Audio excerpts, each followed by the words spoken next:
Welcome to Nurses Uncorked, where I pour out the unfiltered truth about healthcare life.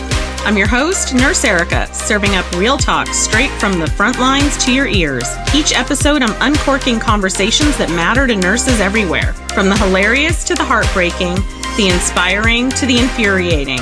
No filters, just authentic nursing experience shared with a splash of humor and a dose of honesty. So grab your favorite beverage, put your feet up, I know they're tired, and join me as we uncork another episode of Healthcare Reality. Now let's get this shift started. Hi guys, and welcome back to another episode of Nurses Uncorked, a very special episode. We are at the beautiful Level 9 Studios in Las Vegas, Nevada. And I am joined by my good friends, Miss RaDonda Vaught. What's up? Hello. And Dr. Matt Garvey. Who's RaDonda? Who's Matt? You don't know who RaDonda is? Oh my God, you guys. I do. Yeah. So let me give a little overview for the 5 people in the nursing profession that may not know who you are. But I think your name is so unique that most people remember it. Yeah. But back in 2017, you were employed as a help all nurse in the neuro ICU at Vanderbilt Hospital. Nurse in the neuro ICU. And that day you were. Yes. Thank you. And you were orienting someone that day, and a nurse asked you to go down to radiology and give a dose of Versed to a patient with anxiety. And through a crazy course of events that a lot of it had no control over, there was an unintentional medication error, and vecuronium was given, a paralytic. And unfortunately, the patient ultimately passed away. You did everything right. You reported it. You did all the things that we are taught to do as nurses. And the board of nursing went a little crazy on you. And then the district attorney in Nashville went even crazier on you. And so you have the infamy of being one of the first nurses criminally charged. Not one of the first, but given our current social media and the ability to share information, probably one of the most known about, but not the first. Yeah. No, not the first. Yeah, we talked about Julie Tao when RaDonda was on episode 20 or 21. I think it was 2-part of the podcast. And we talked about the case of Julie Tao. And so there's all sorts of information out there about your case. We don't need to rehash all of that, the criminal trial and all of that, because you are here for the best reason ever. We are celebrating. Well, we have multiple reasons to celebrate Erica. That's true. Who's maybe having a birthday sometime. Plus or minus. My birthday. Like today. Plus or minus a few hours, whenever your birthday is. It's Erica's birthday. It is. We're seeing Nurse John tonight. Seeing Nurse John tonight. Cannot wait. I can't wait. Yeah. So funny. So funny. I love it. It's going to be a good show. And I'm off probation. Woo! She's off probation, you guys. She's a free woman. It's a weird thing to say. It is weird. But it's awkward. Amazing. I'm grateful. I'm grateful to be here. I'm grateful to have made it to this point because May is Mental Health Awareness Month. So let's just face it. Not been an easy last 7 years. And I've talked to a lot of other people who've gone through varying degrees of trauma. Yeah. Trauma. Absolutely. And they don't always they don't make it to see the silver lining. Right. So yeah, I'm grateful to be here and to be, moving forward with my life, whatever that's going to look like. So I have to celebrate the little joys, the little things. So I'm grateful to be here. I'm so excited. I haven't been to Vegas in forever. It's the first time you've come out here to see me. First time I've come out here to see you. Yeah. So for those that don't know, RaDonda was sentenced to 3 years of probation. Thank goodness it was not any prison time because that was on the table. Yeah. And you have successfully completed all of your parole probation requirements. Yeah. And it is now officially behind done. you. Behind me. You didn't have to ask permission to come to Vegas. I'd still... You still did. I know you did. I did. You did. You did? I didn't know that. I did because So here's the thing. I was granted judicial diversion, which is what removes those 2 felony charges from my criminal record. Mm-hmm. And so I'm in this gray area where like the judicial diversion hasn't been filed to completion yet. Okay. But I'm off of my probation. I've completed my sentence that the judge assigned to me. Yeah. And so I checked in with my probation officer because I had, been emailing my attorney back and forth while he's been in and out of court cases representing, criminals like myself. So I know he's busy. So I'm like, hey, Peter, I'm in this gray area. I'm not sure. I just want to make sure I'm not going to fall into some legal loophole that I didn't know existed. Yeah. They exist. They exist everywhere. Hello. I'm so aware. You are the walking I'm so aware. I'm like, I'm not giving... I have to fly in and out of Davidson County. I'm not giving anyone in Davidson County any reason to be like, Yeah. So I checked in with my attorney and I sure did. She said, and with my probation officer, she said, I can't violate you for anything. I've closed your case. You're off of probation. Yes. But it's like Stockholm Syndrome. I still have to check in, right? Yeah, because that's been your life for 3 years. Yeah. It's like consistency. You feel like you have to. I mean, it becomes a routine. It does. It does. Pavlov's dog. Ding, ding, ding, ding, ding. You gotta check in, And so we also have, as I said, Dr. Matt Garvey here today. We're going to drop the doctor because I was going to say, why I've are we been using the doctor on Matt Garvey since we were in nursing school together. She really has. You guys, 2013 RaDonda and Matt, and you might remember Matt from several previous episodes of the podcast. But you guys went to nursing school together. We did. You graduated together. Go Hilltoppers, Western Kentucky University. I'm going to ask both of you. Kentucky.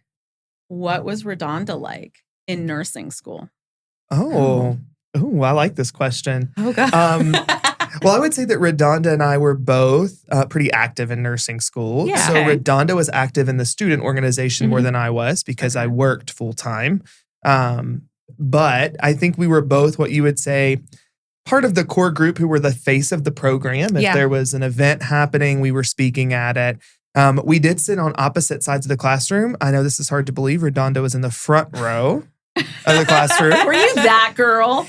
You were that girl. Yes, she was. Here's the thing. I get easily distracted. And so when I sit behind people, I could see what's on their laptop or whatever. Yeah. And, the squirrels in my brain need to be focused. And so I choose to sit on the front row for my own personal sanity. Okay. And I sat in the very back row against the wall where I could lean my head up because I work night shift. And so there were times that I needed a little rest. I didn't sleep in class or anything. If any of my professors are watching this, I would have never done that. I never saw you do that. You're the professor now. I do teach now. I'm an adjunct faculty, but yes, I do teach now. Yeah. But you can sleep in my class because it's online. So I don't know it. If you sleep in it, I don't know. But yeah, so I think we were both pretty equal. We were probably not top of the class in our grades because I don't know what your grades were, but I definitely was a solid like 84 to 88. Yeah, I was a good B student. A solid B student. Is that a C though in nursing world? Because we don't have the same. No, breakdown. I kept like a solid B average. Yeah, I was a B. Okay. Yeah, I was a B too. Yeah, you were. Yeah, I was definitely a B student. Really? Because I worked full time. I have this like, I have this like apathetic kind of, I love education, but then I get tired of it, even though you collect degrees. He collects degrees. But then you're like, you know what? I know my dissertations due, but I'm going to go on this cruise where I have spotty Wi-Fi and it'll just work out. Yeah, I did defend my DNP project from the cruise from Nassau, Bahamas on the 16th deck. And you did a final, I think, last time you came to Vegas or the time before? I did a final. I got to be on that final. Yeah. Solid B.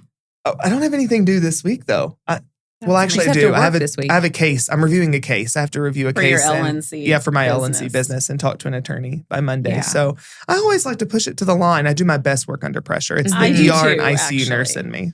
I do too. I am, just so you know, a sitting in the middle of the classroom kind of student. Not front, not back. I could see that. Right in the thick of it. Do you ask a lot of questions, though?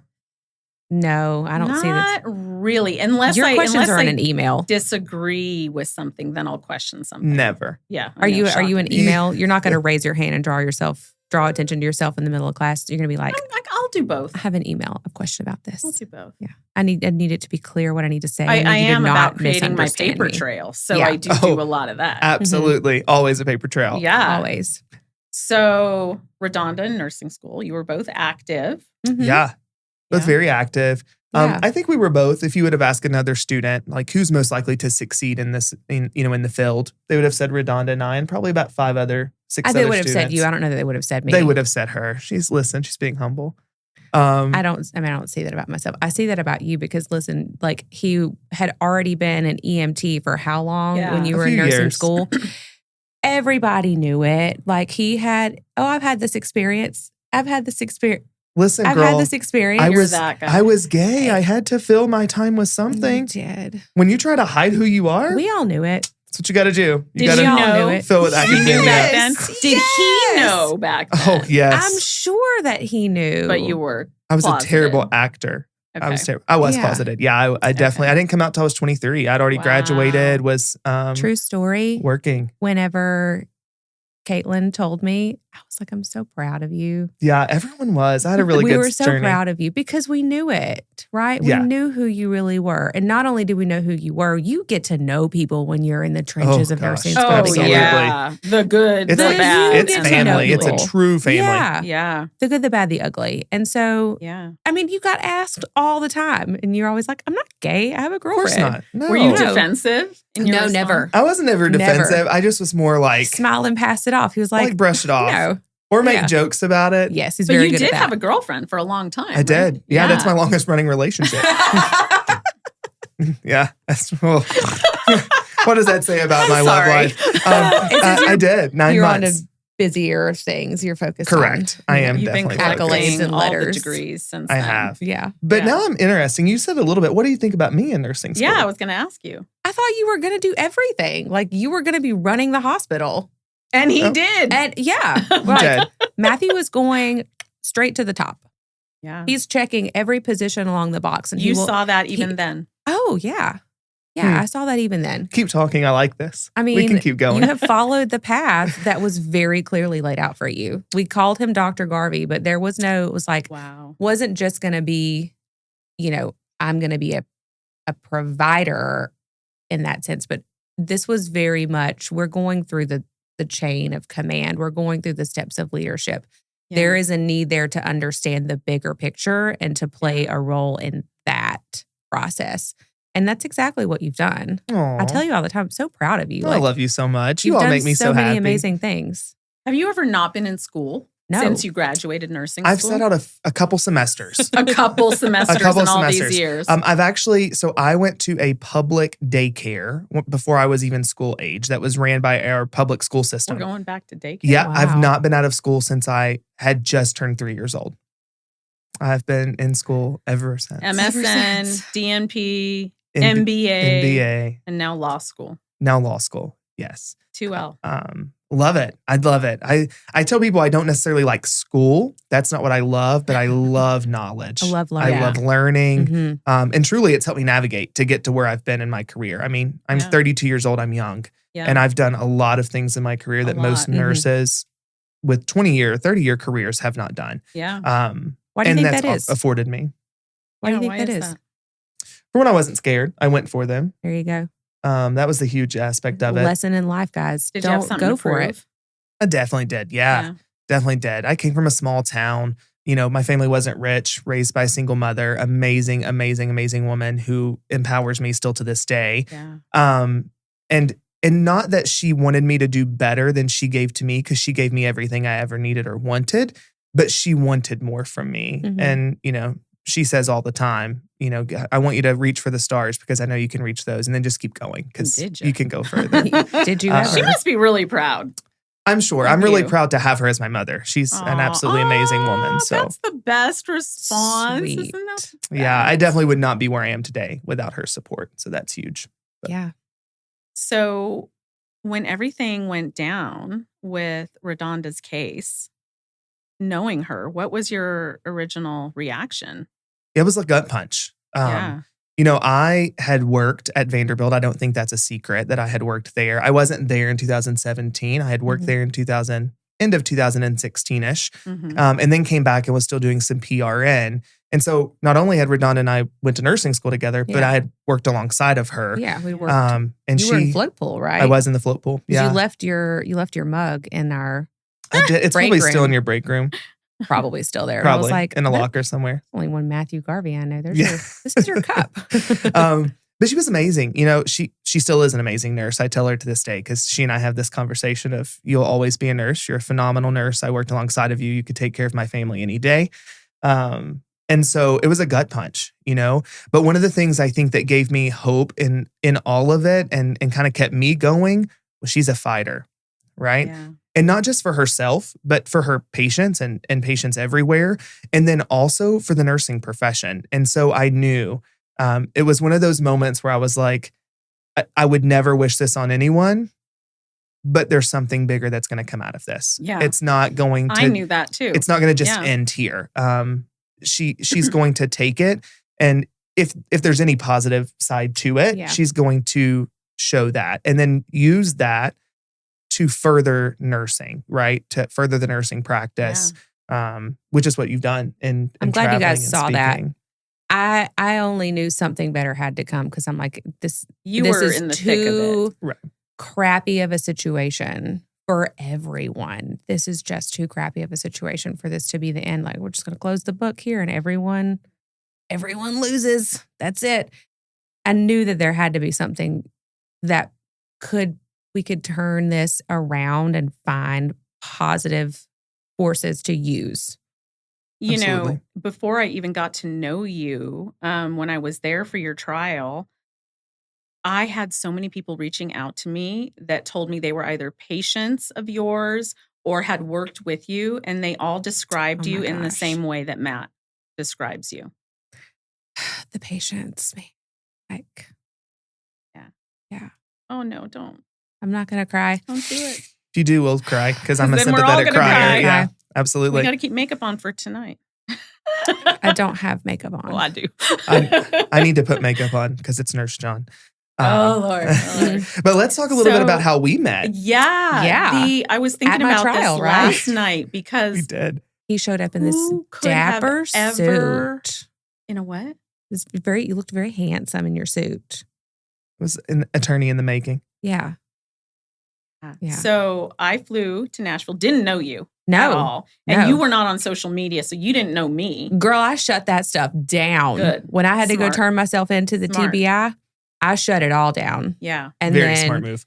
Yeah. It wasn't until well later that I slowly re-engaged in social media, mostly just because of our farm, but you know. And I met you outside the courtroom the first day because I was like an hour and a half early. Of course you were. I was the only one there sitting there. Of course. And then I think Tina arrived and then you arrived and I thought, I hope that I at least get to say hello to her at some point during the trial and just let her know that nurses everywhere are supporting her. Never in a million years would I have thought that you would be coming to Vegas, was it 4 years later since the trial? Yeah. To celebrate the end of your probation and be one of my best friends. I know. You probably didn't think you were staying in my house by the end of the week. By the end of the week. Yeah, you spent your last night in Nashville. Yeah. At the farm. Yeah. Yeah. And I've never had that privilege, just so you know. Oh, that's an beautiful. honor. And that's because we can't lock you down. Let's be so for real. That's very true. I want to go back because I have the best memories of your farm. I want to go back. And so you came to the trial. I did. And I didn't know you and you didn't know me. And we somehow, I don't even remember. How did we end up talking? I'm not sure who I was standing there talking to, but they said, do you know who that is? And I said, do I know who is? I don't know what you're talking about. And they're like, that nurse right there. And I was like, no. And they're like, that's the nurse Erica. And I was like, okay. Who's she? And in your defense, I don't watch social media influencers ever. Like we're still really good friends to this day. And I rarely see your things. Yeah, you'll bring up a video that I posted 3 months ago because you just don't see any of it. And Erica's like, what? No, that was a year ago. Yeah. But then I was like, oh, okay. And they she does, nurse influencing, and I think she's going to cover the trial. And I was like, oh, that's interesting. And they're like, you should say hello. And so I guess at some point we happened to be in close proximity, and I was like, hi. It's a small courtroom. Yeah. Yeah. And the hallway outside was very small. Mm-hmm. Yeah. And so then we just started chit-chatting, and well, I remember immediately appreciating your intelligence and your take. This is before you were even in law school, but you had a really good kind of legal understanding, and some of the stuff that was going on that I was not familiar with the process, you explained it to me even then. I was very impressed with you on day one. Thank you. Thank you. For if the viewers, I don't know that they know this, RaDonda's case is actually one of the things that was a catalyst to me going to law school. So tell us about that. It's crazy. Yeah. I inspired you. You did inspire me. You've inspired a lot of people. And you've inspired me in more than one way too. It wasn't just to go to law school.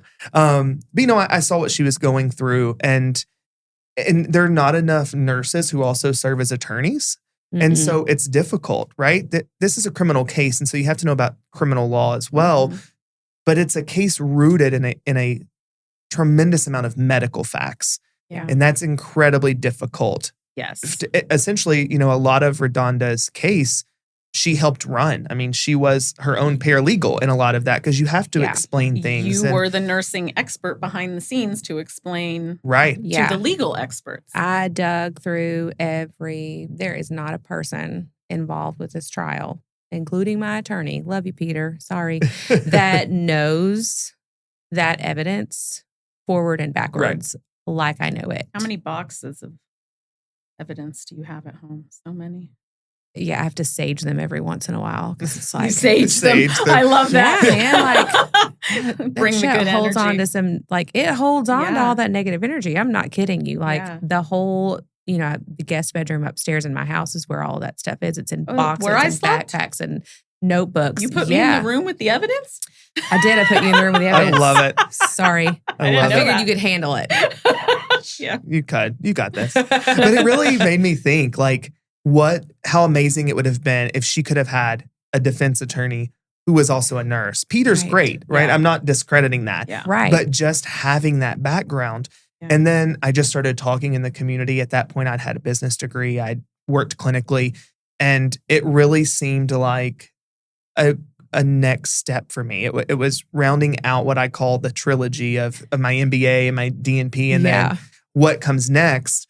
And an I was MD. Like, that's the only thing. I'm like, what could he's always said he wouldn't be an MD. I will not do that. Okay. That is not next. Doctor in some form, but not an MD. Not an MD. He's always said that. Very clear. But I was like, this is just the natural way. And I was at the trial. I fell in love with the legal process, and both it's good and it's bad, right?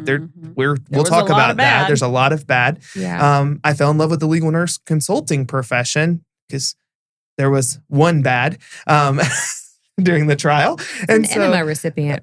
We were past enema recipient. Yeah. And so, I can remember sitting beside you in the trial and hearing her testimony and me being like, what is she saying? Like, this is what? You were the one that caught that the legal nurse expert, that she recapped the needle in front of the jury. She kept saying that, the 5 rights of medication is ingrained in you. And I said, so is never recapping a needle. And I just watched you do it in front of a jury.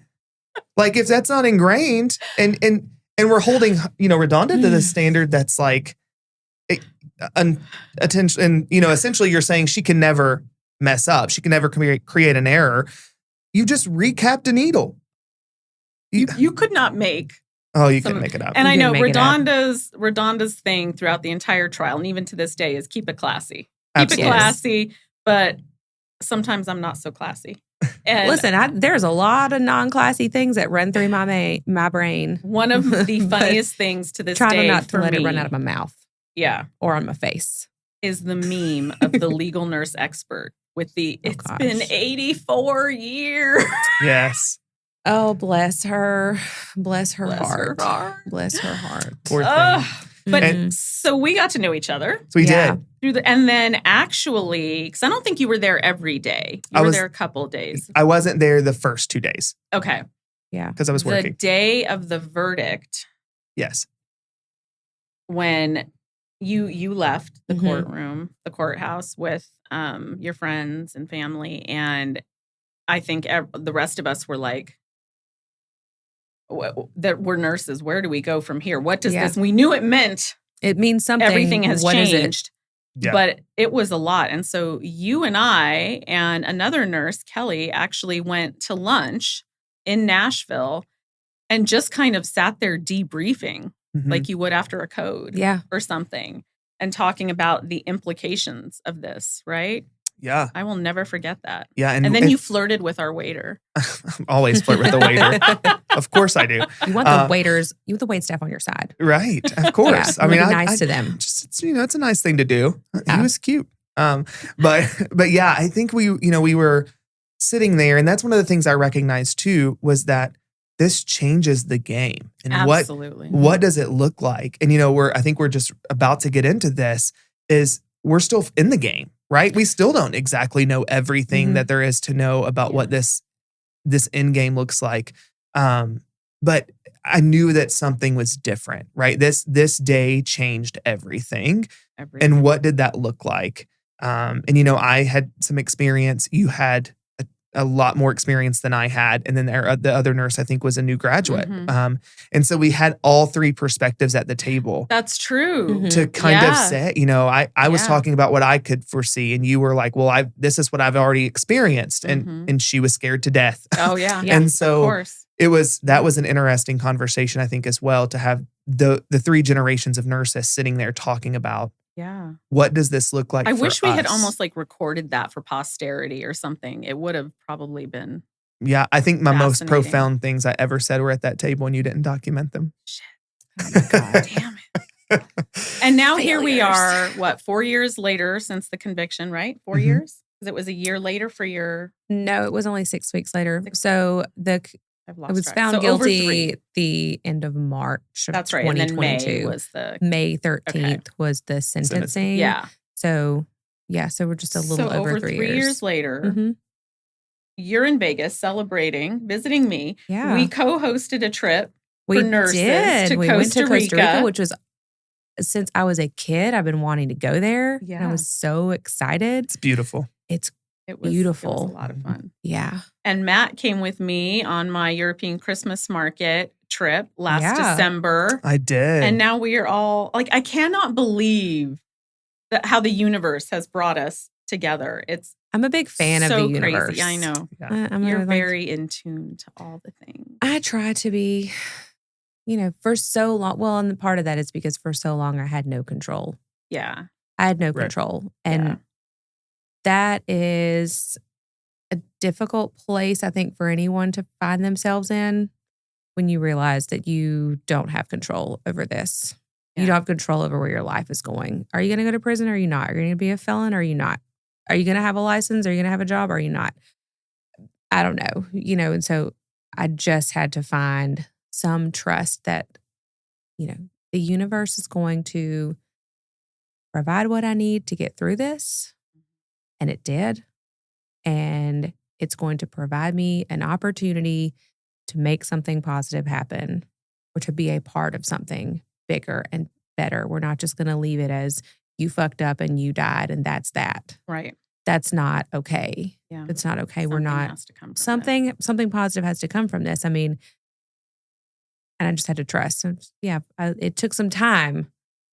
Yeah. But over this last 7 years, I have developed a better relationship with and the you're universe. touching so many lives now because nurses are getting to hear you speak sometimes if they're lucky. Yeah. And then they message me and then I send you screenshots. Yes. And they're gushing about how impactful it was to them, that it's either changed their practice or it's going to guide them as a new grad. And I'm so grateful for that. Yeah. I went to my daughter's best friend's nursing school graduation last week, and one of the gifts I gave her was Stink Bomb odor blocker. If you're not familiar with that, it looks like a little chapstick, And it comes in all these various scents. You dab it under your nose. It covers up all the horrific smells that healthcare workers are exposed to. And she has a little new grad pack, which is adorable. And she's always coming out with new scents. You've got to check it out if you work in healthcare. Go to stinkbombodorblocker.com and use code UNCORKED15 for 15% off your order. I'm so grateful for that, right? Because that makes an impact on them. And not only does it make an impact on their career, but it makes an impact on the level of care and the type of care that they provide to people. And yeah, nursing is not a calling, it's a career, but also you have to have some level of, empathy, compassion to do the job well. Sure. So, I'm so grateful that this is leading to something better. Yeah. Please, I learned a very valuable mistake. There is no price for this mistake. You cannot put a value on it. Let me impart this to you for free. Let me just share the things that I've learned with you. I don't need anything else. I don't need you to hug me. I don't need you to tell me thank you. I don't need you to tell me I'm so sorry you went through this. I don't need any of that. What I need is for you to just listen to what happened and do something with this information. Because for so long, I was not heard, even though I was just telling everyone, this is what happened. This is what happened. This is what happened. No one's doing anything with it. No one's making the changes. And so for me to be able to get that in front of nurses now and all kinds of people in healthcare, it means a lot. It means that they're going to be able to make the changes that I can't influence anymore, but they're going to take the time to learn from my story, and not just my story. It's Charlene's story too. Yes, it's her family. And you've story. always said that from day one. From day one. You have been just absolutely insistent upon that. I think so. Appeals. Oh, appeals. Not for the criminal case, which is now a done deal. Yes. Thank you. People lost their mind recently online because they read. They did. Oh, they did. And I never send you the bad. I never send it to you ever. But yeah, there was a lot of backlash on social media because I guess word had gotten out that you had appealed not for the criminal case, but to the Tennessee Board of Nursing regarding your nursing license. And people lost their damn mind. Well, first of all, it wasn't even your first appeal. Oh, no. But for some reason, they weren't aware of the first one. Well, so let me tell you how that appeal happened, the initial appeal. I lost my license in July, I believe it was July 23rd of 2021. Yeah. So the year before we went to criminal court, I lost my license and I exited the room. I went out to the parking lot. I sat, there with a friend of mine who had came. My attorney came out and he was like, you all right? We can appeal this. I think there's some grounds here. And I said some colorful language about what could be done with that license. I gave 0 fucks about getting my license back. Of course. It was not even on my radar. It's still not on my radar. Right. Here's the reason. And I know people lose their mind. I just need you to understand this. The Board of Nursing falls under the Tennessee Department of Health, which has an office that investigates all complaints. There are investigators, there are attorneys, and there are representatives from the Board of Nursing that review those investigations, and that it's their job to make a decision on what the outcome should be. So I very honestly and transparently told the Department of Health's investigators everything that happened. I made a medication error. I left the patient down there because this is what the other nurse said, and I trusted them. I didn't take a monitor. I didn't document it. I didn't, double check. I didn't use the newly licensed nurse next to me. All of these things I could have, should have, would have done. The patient died. All of the things. Everyone knew all of these things. And they make a decision that they're not going to do anything, which I was incredibly surprised. Incredibly surprised. And let's say that again, because I think a lot of people don't realize they that. They made a decision after almost not quite a year. I was fired and reported to the board in January of 2018. 18, a week after the event, which was December 26, 2017. No one investigated, no one contacted me until the end of August of 2018. And then I was told, you're going to be at the bottom of the stack. You're not a threat to the public. You're not a threat this to the public. This was clearly an accident. This is an isolated event. We don't see any reason that you're going to do this again. You know, you're going to be at the bottom of the stack. It's going to be a couple months before you hear anything. And they said you could keep working. I said I could keep working. And so that's what I did. Nurse. So then I get this letter and it says, you know, in not so many words, we didn't find any reason to discipline you. We investigated. The investigation is complete. Right. We investigated a board of nursing representative along with the attorney, the staff attorney for the Department of Health's Office of Investigations. They reviewed this. They found that no action was going to be taken against your license and no record of this was going to appear on your licensure file. Thanks. Have a nice day. Yeah. And then whenever the investigations shifted their attention to the facility, another complaint was opened back up, which is the matter of just a couple of weeks, less than 3 weeks from the first one being closed. All that to be said, we, fast forwarded, I'm talking to the investigators again, and then, I'm criminally arrested and charged. I know that this other investigation is open because I've already been interviewed. I think it was in November I was interviewed by the Board of Nursing investigator for the second time. Okay. So I heard nothing. I heard nothing for those months. Then I got arrested. Then I heard nothing. Well, other than I did hear from the Department of Health's Office of Investigation attorney. Okay. It was Caroline Tippins at the time. And I remember she called me and she said, I'm getting multiple phone calls a day from people wanting to know how you still have a license. I didn't know that. Really? Yeah. So they were under like outside pressure? Oh, yeah. Oh, yeah. 100%. Yeah. Oh, yeah. Yeah. How do you, because now that I had been arrested, my name was public. Yes. And you can do a licensure search. Right. So not only were people looking, and you have a unique name, so it's probably easy to find. Yeah. And I've been arrested, so my information is very clear and very public. You can very clearly look and see, not only do I have a license, but there's nothing on my license. It was a shock factor. It was a shock factor for me, and it was a shock factor for people. And you know me, Erica. I play the devil's advocate. Yes, you do. I don't see black and white. I see every shade of color and gray in between. And I will play the devil's advocate until the day that I die. That's the hill that I will die on. I will die on the devil's advocate hill to my own detriment. I think about that patient, Miss Murphy, and I think about her family. You know this, Matthew. What are the reasons that family members seek legal counsel after a serious safety event or a sentinel event? The number one reason is lack of transparency. So they don't know what happened. And what do they want to know? What happened and how are you going to fix it? And how are you going to prevent it from happening again? Prevent reoccurrence. How are you going to make sure this doesn't happen again? Yep. Right. Okay, well, the Department of Health's Office of Investigations and the Board of Nursing, their responsibility is to the public.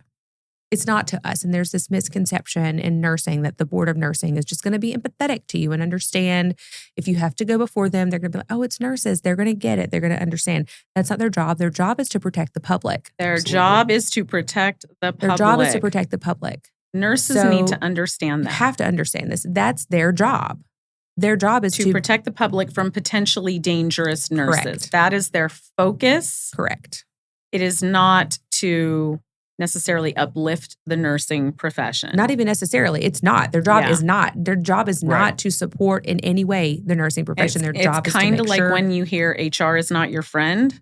Right. In some ways, there's some similarities there. I mean, I'm not saying that there's not great people. I have a really good friend that works for the State Board of Nursing here. Yeah. That's their job. That's their job, and it is important. Yeah. But nurses need to understand their purpose. Their purpose is not to be empathetic to you when you have a complaint about. Right. When someone complains about you, their job is to investigate and come up with an outcome. Yeah. Did this nurse fail to meet these standards of care? Did they break the administrative code that they are, bound to by their licensure? That's their job. They failed to make a decision the first time. And then the second time around, they wound up bringing administrative charges against my license for things that they already knew about. Yes. They brought administrative charges against my license for unprofessional conduct, for failure to maintain a record, which I very clearly told them that I did not document. Not only did not document that I did not give her Versed, I did not document that I did give her Vecuronium. Very clearly told them why. They were aware of this, chose to do nothing.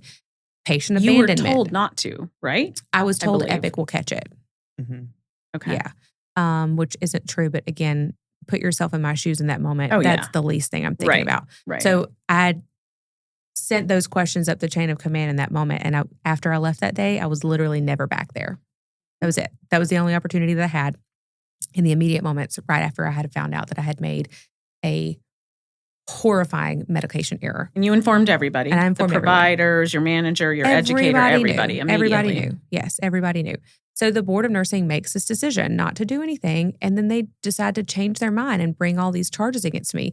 Abandoning a patient. Again, they knew that I left the patient downstairs in radiology, and they knew why. In hindsight, now we know a lot of other reasons why, but they knew all of these things. I was so surprised that they did not do anything the first time. I was shocked. I was expecting to lose my license. Mm-hmm. Mm-hmm. I told everybody that. I literally told Leanna, my educator, that the minute I found out this happened and I went to her office, I lost it. And I said, I could have just killed this patient. I'm going to lose my job. I'm going to lose my license. I'm going to go to jail. Yeah. I said all 4 of those things. Totally expected that to be the case. They did nothing. And said you could keep working. Let me be very clear here. The Board of Nursing's job is to protect the public. If I want someone to advocate for me when I am in front of the Board of Nursing, I either have to do that for myself or an attorney represents my best interest. I had no attorney, and I made no request of them to be lenient, to take it easy on me, nothing. I went in there and laid myself out to them just as transparently as I have always done to everyone else. There has been no question that I have not been completely transparent and honest. I have a grave concern with the fact that they didn't do anything. And where does this lie on their spectrum of ability to protect the public? How does that seem appropriate? Because in that hearing on July of 2021, their attorney called me a threat to the public. He said, I'm a threat to public. I'm a threat to the public safety. Mm-hmm. And at that point, the Board of Nursing's attorney. The Department of Health's Office of Investigations attorney. Okay. The Board of Nursing doesn't have an attorney. It's Okay. a staff attorney that's within the Department of Health's Okay. Office of Investigations. That attorney said that because they have to argue in front of the Board of Nursing. Right. Their attorney argues on behalf of the Office of Investigation. My attorney argues on behalf of me. He said I was a threat to the public when I had been working from home in my pajamas, not seeing patients for over 2 years. I was a threat to public safety. Okay, if I was a threat to public safety and you knew all of these things the first time, it's not my job to do your job. Right. And that's it. That's the basis of it. It's not my job to do your job. I served myself up to you on a silver fucking platter. Mm-hmm. I left no stone unturned. Mm-hmm. Yeah. Could have done this, should have done this, would have done this. Told them everything. These are all the things the areas where I failed. They had every opportunity to take the appropriate action. And when they didn't, that's not a me problem. Right. I didn't ask them to take it easy on me. I didn't ask them not to do anything. I didn't ask them not to take any action against me. And I sure as fuck didn't ask them not to keep it on my record. Can you make sure this winds up in the trash can somewhere? Yeah. No, I'm not asking any of that. So now when you want to come around, a year later and decide you want to take a different approach, well, and it just doesn't reopen an investigation that was doesn't closed. sit well with me, because that's not a just way of doing your job. The just way of doing your job would have been to protect the public the first time around. They never asked if I was appropriate mentally. I just killed a patient. Yeah, that's a good point. They should have, in the very least, mandated that you provide documentation that you had gone to therapy or something. No one asked. No one gave a shit. There were 0 consequences in the beginning. Zero. None. It's not on your Zero. record. There's no consequences. Continue to work as a nurse. Thanks for your cooperation. Have a nice day. Yeah. You know, I have a real problem with that because what if I had been someone who was an actual threat to the public, right? That family member deserves that patient, Miss Murphy and her family, they deserved to know that the entities that were involved took the steps necessary to make sure something like this was not going to happen again. Yeah. That's on me. That's on the facility. That's on the Department of Health. That's on everyone that's involved. Yeah. Whatever their job is to make sure this doesn't happen again, wherever that falls on you and your role, that's what needs to happen. Yeah. And the Department of Health's Office of Investigations and the Board of Nursing had the opportunity to make that decision. Their failure to do so does not constitute failure on my part. Right. Right. That's not failure on my part. Yeah. I gave you everything you needed to make the decision that you need, but I'm not a Board of Nursing representative. I don't sit on the Board of Nursing. I don't make your job. That's your fucking job. Do your fucking job. It's not my job to do your fucking job. Yeah. Sorry. It makes me so angry because I try to think about this. If I were Charlene Murphy and her family, I would want to know that you did your job as a Board of Nursing. Right. That you investigated, that you took some action. So then here we are now. I've lost my license. I've told my attorney, I don't give a shit about that license. You can wad it up. You can throw it away. I don't care. I'm not appealing that. I don't want that license back. He appealed it anyway because he felt like it was the right decision to do. And then years later, after we're in criminal court, we're finally going before the Chancery Court. And, you know, the point is here, it cost over $80,000 to try that administrative hearing. We're going to talk about the criminal case. Yeah.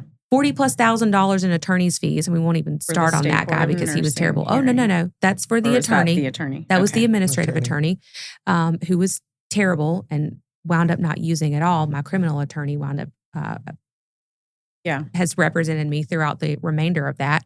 But because I lost, I also had to pay the state. Yes. So I had to, it was over $80,000. Yeah. Over $80,000. The point here is that's not my job. That was their job. Right. Don't pin your job on me. Yeah. Like if I'm going to be accountable, I need to know that you're also going to hold yourself accountable to do your job. Look, if I can come to you and say the worst things possible, that I screwed up so royally that I killed someone, and I can come to you and I can own that, you can own your mistakes too. But they haven't. They haven't. No. Never. Still, to this day. To this day. No, they were very clearly embarrassed. And so the whole point of fighting this is that there is no other way for me to make that point. There's no way for me to complain about them. Yeah, and that's what the missing piece that I think the public doesn't understand. They hear RaDonda Vaught is appealing her nursing license. Oh my God, she's going to get her license back and she's going to go work as a nurse. I'll never get my license back. Yeah. And let me make this clear. Nor would you want to work as a nurse. You can take this to the bank.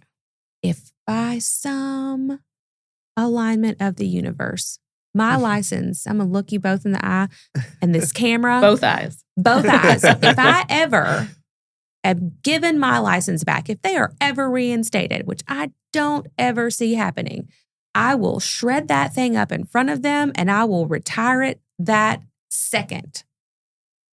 I don't want my license back. I don't need my license back. That point of my life has passed.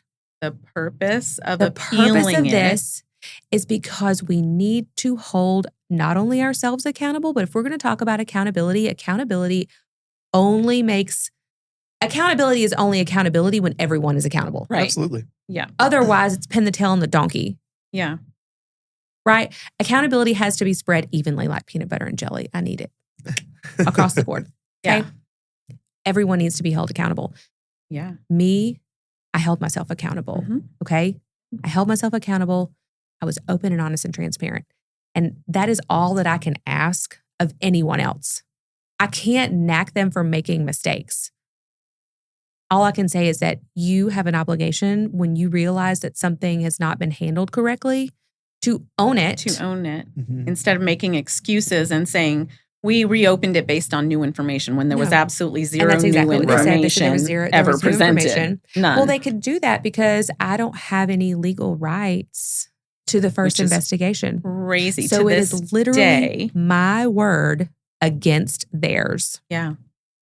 It is my word against theirs. Yeah. Because they say it's privileged. Because no action was taken, because it was an unfounded complaint. It would be like me saying, oh, Erica called me a bitch and I hate working with her and I'm reporting her really because I'm just jealous and whatever. And someone investigates and they're like, there's no validity to this and we're not going to put this on your record. Yeah. That's hogwash. We're going to put this over here. Like that's going to go. It should not be attached to your record. Yeah. That was the same application of theory essentially with this first complaint. So because there's nothing to see here, and it was unfounded, there's no record of it. Yeah. Because there's no record of it, there's nothing to appeal. And to this day, I can't appeal a decision that they never formally made. Yeah, that's insane. It is. It's insane. And so to this day, you and your attorney have never been able to see any of the documentation of the first investigation. And you've tried. There are bits and pieces of it that the TBI was able to obtain as a result of the criminal investigation. So there are bits and pieces that I have been able to see, which very clearly indicate that they were aware, again, of all the things that they were aware of. And so, yeah, my only point of appealing this is that I'm just gonna try to spread this message loud and clear. We all are accountable for what we are accountable for. You got a job, I had a job. I had a job, I failed to do my job. I held myself accountable. They had a job, they failed to do their job. I'm not responsible for their failure to do their job. Yeah. And not only did I have to pay for that with my license the second time around, they should have just taken it the first time, but I'm happy to have done that. That's fine if they want to take my license. Again, like I said, I'm over that. But nurses across the country donated money to the tune of over $80,000. Yeah. So this isn't just my battle; it's their battle. Right. Yeah. It's the patient's battle. And that was amazing. It's the family's battle. That in like a few days. I had nothing to do with that. Incredible. Nothing to do with that. It was quick. Becca called me up and she was like, "Hey, come over by my house. I have something to tell you." Yeah. I was amazing. Like, "What?" Yeah. And so it's the nurse's battle. It's the patient's battle. This is so much bigger than just me. I don't want my license back. What I want is for people to take their jobs seriously and just do your job. If you made a mistake and you're like, yeah, maybe we should have done something different. I'm so sorry that you're embarrassed, but I didn't do that. You did. Well, and the other side of that is their accountability, the State Board of Nursing, but there is no oversight. Correct. Of any State Board of Nursing, not just Tennessee. Texas has a peer review process, which provides some degree of oversight.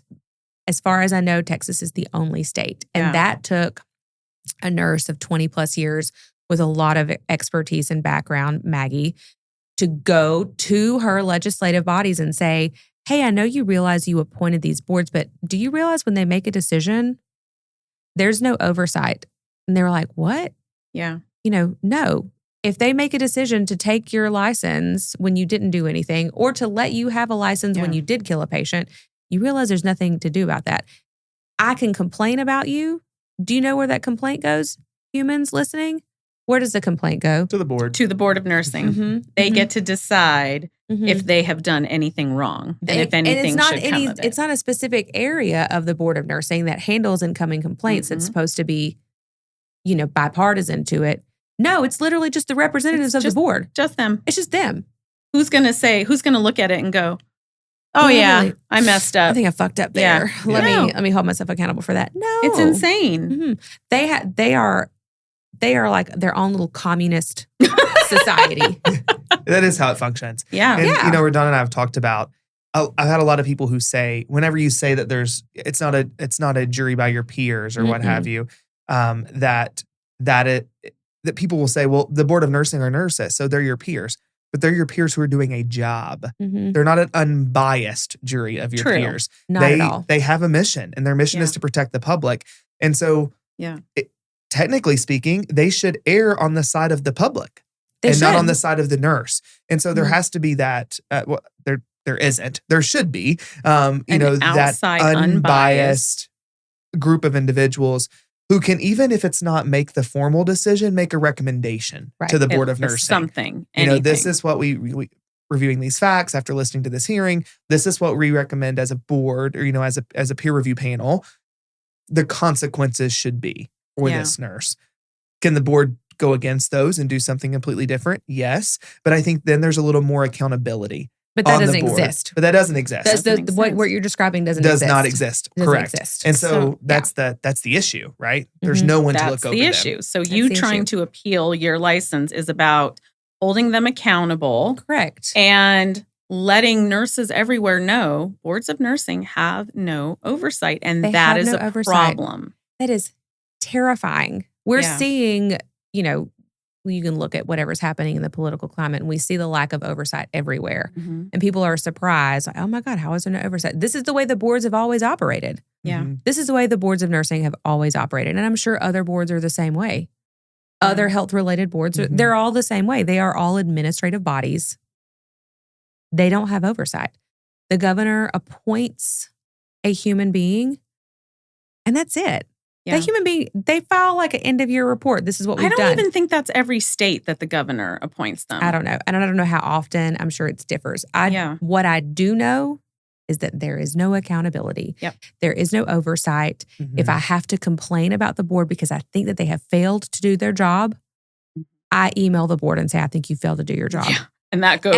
And again... absolutely nowhere. It goes nowhere because no one is responsible for replying to me or taking my complaint against them seriously. There's no process in place for that. Yeah. So you're just wasting your time.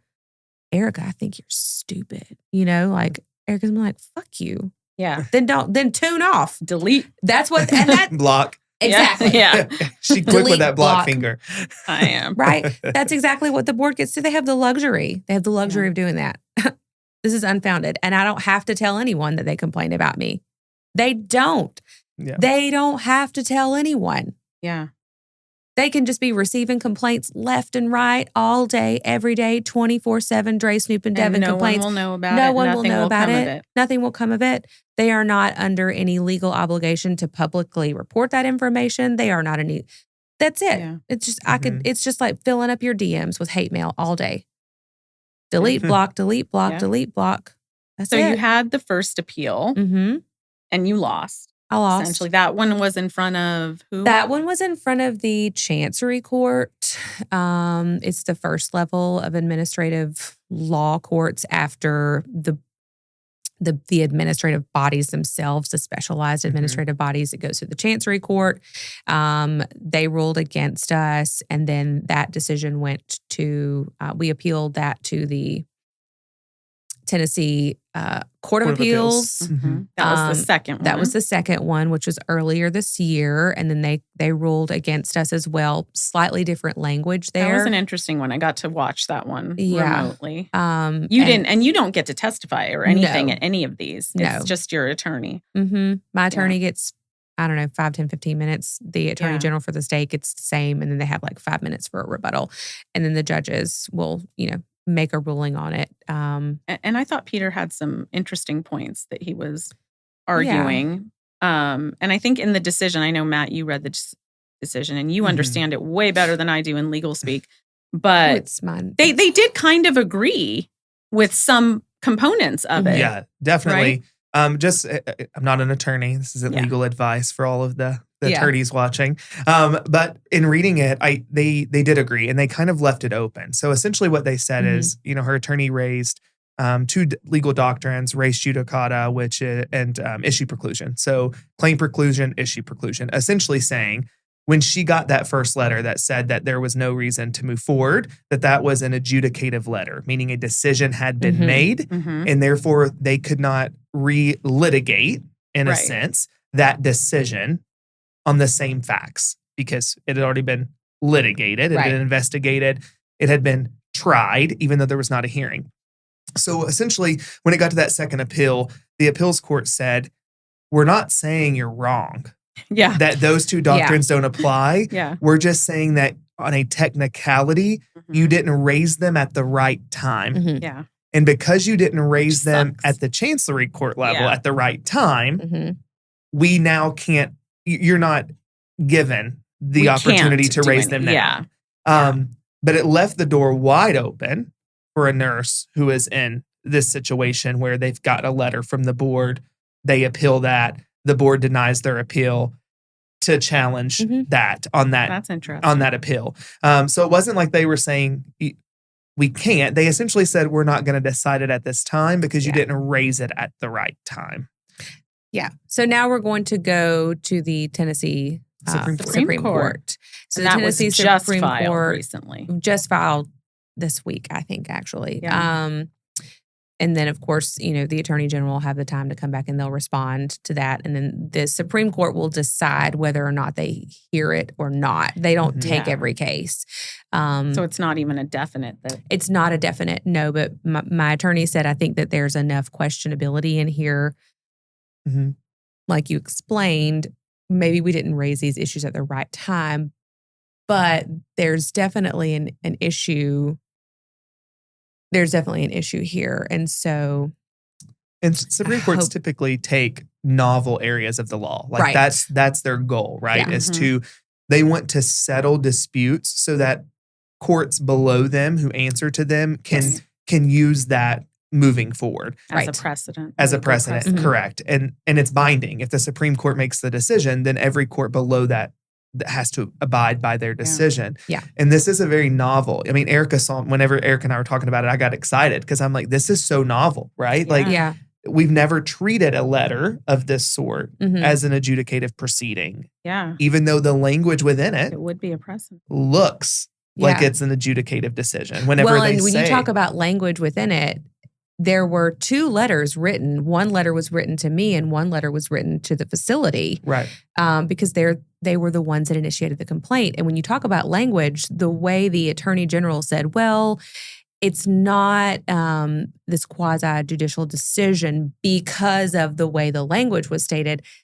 In the letter written to the facility, it's definitely more along the lines of like, it actually, I'm going to pull it up here because I'll brutalize the language, but I read it because it says, as a result of this review, it was their determination that the acts of the practitioner did not constitute a violation of the statutes and or rules governing the profession, which is much more meaty than what they said to me, which was, as a result of this review, it was their determination. Well, they said the same thing. I'm sorry, that's not the same thing. And we don't know when they're going to consider your case. Yeah, the purpose of this letter is to inform you of the outcome. This is not a disciplinary action. No record will appear on your file, your licensure file. As you can appreciate, this office has the statutory duty to investigate any allegation received against a practitioner licensed and or certified under Title 63 of the Tennessee Code Annotated. The purposes for the investigation process are to maintain the administration and enforcement of the laws regulating your practice, and to ensure that the citizens of Tennessee receive good quality health care from all practitioners. A decision has been made by this board that did not, underline, not merit further action. Yeah. So we're really getting down to semantics and language here, but that's where we are. That is where we are, and we have to address it. Yeah. We have to address it because this just leaves people open for because it will happen again eventually. Yeah. Oh, absolutely. It will. It's already happened, right? Yeah. It's just that I think one of the things that I appreciate about your story so much is that you see it because the nursing community were so supportive of you. You see it as a mission and as a responsibility to fight this for the nursing profession as a whole, right? The nurses donated. Not just for the nursing profession as a whole, but again, I'm a highly empathetic person, and I think about everyone. I think about Charlene Murphy. I think about what her family had to go through. The worst thing was having to go into that courthouse and knowing that they're going to have to walk past a slew of nurses holding signs, supporting me. Yeah. All the while, you were always very their concerned. family member is that. dead. Yeah. Right? Because of a mistake that I made. Yes, there were other contributing factors, but at the end of the day, I could have stopped it. And that really, that hurts to me. It hurts because I know I try to put myself in their shoes. And I know it sucked. They didn't deserve to have to go through that process. What I see is that something bigger is going to happen out of this. Yes, the nurses supported me, but I think in turn, what the nurses were not just supporting was me. The nurses were supporting safe patient practices. Absolutely. Patient safety, patient safety, patient safety. It kept coming up over and over again. This is about patient safety. This is about protecting people, not just nurses, but patients as well. We have to advocate for ourselves. And so this is the only way I can do that. Nursing, your number one job is to be an advocate, period. And you really can't have patient safety without a just culture. No. And if you're criminally charging nurses, by definition, you do not have a just culture.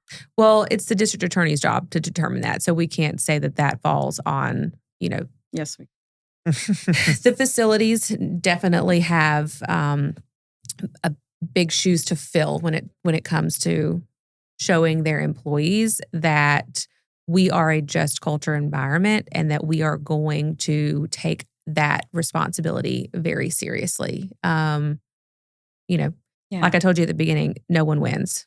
Just because Vanderbilt didn't lose their Medicare and Medicaid funding and they didn't lose their facility license to operate, they didn't win. No. Their reputation suffered greatly and it continues to. Patients remember it. The staff remembers it. That sucks. My father-in-law just had to go there as a whole a month and a half ago. Suffered. Everyone has suffered, but what I'm saying is no one wins, right? And people they like to throw shade on Vanderbilt. It's real easy to do, but as a facility, they are very, very, very large. Oh yeah. Not everyone Renowned. at that facility had a role in this, right? And so they have that opportunity to learn, just like I did, just like the Board of Nursing did. We all need to learn and figure out, okay, nobody fucking won here. Everybody lost. How do we move forward? How do we move forward from here? Blaming, shaming, trash talking, that doesn't fix anything. It just distracts from the actual problem. The actual problem is we need to talk about accountability. We need to talk about just culture. We need to talk about patient safety. We need to talk about these things because if we don't, we're not going to fix the problems. And so, this appeal process is just a continuation of that. I am trying to advocate for what I think was the right thing. The right thing to have done was to have taken their job seriously the first time around and to consider the patient safety element. If they thought I was a threat to the public safety, you should have done it the first time around. That's it.